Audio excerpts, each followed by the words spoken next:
Companies, HR, and bosses often lie and manipulate employees. Yet, many of us can't spot these manipulations, and we end up working longer hours and sacrificing our health and dreams. Here are 5 types of common corporate manipulations and how to spot them. Manipulation number 1. We're a family. If you've checked job ads or started a new job lately, you've probably seen companies using the word family to describe their company culture. They might say things like, "We're like a family here," or "Our employees are like family." This family culture is very common in startups. They encourage their employees to spend time together and want to create a very friendly workplace. To make employees feel like they're part of a family, companies use inclusive words like partners or associates for lower-level staff. They also give employees cool and not formal job titles like tech ninja or head of fun. There's also a big focus on being open, with things like open-door policies and a non-hierarchical atmosphere. They aim to create a warm and friendly work environment. Dress codes are casual to make everyone feel comfortable, like they're at home. The idea of a company family might seem nice, but it's a lie. You can change job titles or clothes, but the basic power structure stays the same. And the power structure in companies is nothing like in families. Here's the big difference. Bosses can fire employees. Families don't fire their own members. When it's about keeping the business, companies won't hesitate to let you go, even if you thought you were part of the family. That's not what real families do. It's what companies do.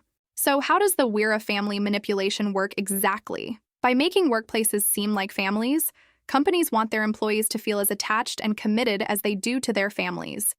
They expect you to be loyal no matter what, to do things for the company that you wouldn't do for others, and to think your job is as important as your real family.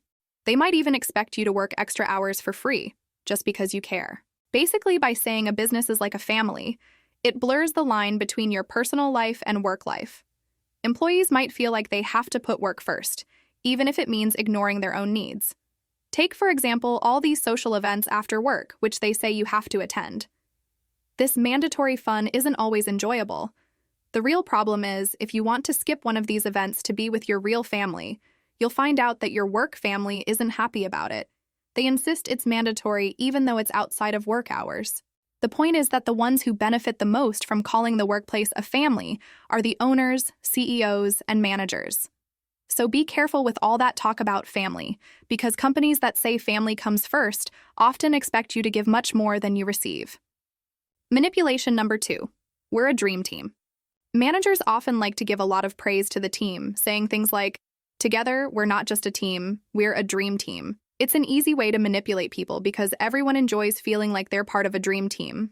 However, dream teams, where everyone is exceptional, are very rare.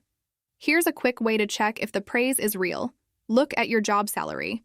If it's not higher than the norm, you're probably not in a dream team. This manipulation works because when people feel valued as part of a special team, they tend to work harder to maintain that positive image.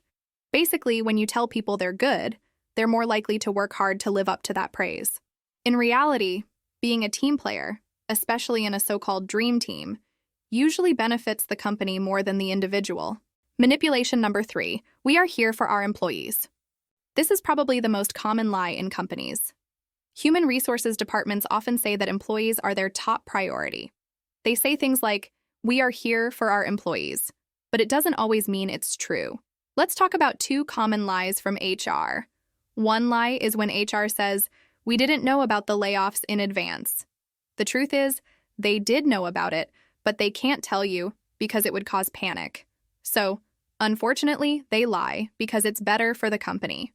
Another lie is when HR says, "You can tell us if you have a problem with your boss. We are confidential." The truth is they're not always confidential. Sometimes, sharing your problem with HR can ruin your career. If you tell HR something in confidence, there's a good chance they'll tell others in the company. In most cases where there is a clash between the interests of employees and the company, HR's main job is to support management and make employee complaints go away, rather than actually solving them. This is why many employees say, "Don't trust HR." In fact, a survey by human relations platform Cizan HR found that 47%, which is almost half of employees, don't trust HR to help with conflict resolution. This isn't surprising. HR's main duty is to protect the organization, not necessarily you. In the end, human resources isn't your enemy, but they're not your friend either. They're part of the company, and they always prioritize what's best for the company. Many people get disappointed with HR because they don't realize this. Manipulation number 4, we're changing the world. Most company mission statements we hear today are about changing the world and making an impact. They say things like, to inspire, to connect, to empower, to help, to cure. It seems like nobody is selfish. Nobody just wants to make money or be the center of attention. Everyone wants to make the world a better place. But it's not entirely true. Companies are mainly concerned about making profits. Think about it. If we're all here to make an impact and improve the world, why do companies work so hard to beat their competition? Well, the simple answer is that profit is their top priority. So how does the manipulation work exactly? Well, companies use big ideas in their mission statements, like saying, "We're changing the world," to really help themselves. Employees want to feel like they're making a difference, and that their work matters. Research even shows that feeling like your job has meaning and purpose can motivate you more than money. So companies tell employees exactly what they want to hear. The problem is, when you see your job as a higher calling, you can become easily manipulated. With lofty goals, companies can pay employees less money while still expecting more dedication and loyalty. Sometimes the use of a higher purpose can even convince employees to ignore red flags. For example, Elizabeth Holmes, the CEO of Theranos, who turned out to be a fraudster, claimed that building a business was the best way to make an impact. She used this idea of changing the world to motivate and inspire her employees to keep working, despite obvious warning signs. Unfortunately, it later came out that Holmes had deceived not only investors and partners, but also the patients she claimed to want to help. This is an extreme case, but it shows that companies often prioritize profit over everything else. It's just how business works. Manipulation number 5, we work hard, play hard. Have you ever been in a job interview and asked about the company's culture, only to hear, "We work really hard, but we also have fun"? Well, one part of that statement is true, but it's not the fun part you're hoping for. If you've been attracted to the idea of work hard, play hard, you're not the only one.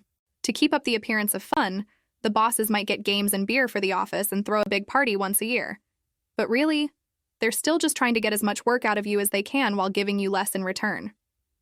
It's basically saying, give 110% at work, and we expect you to attend our company events with whatever little free time you have left.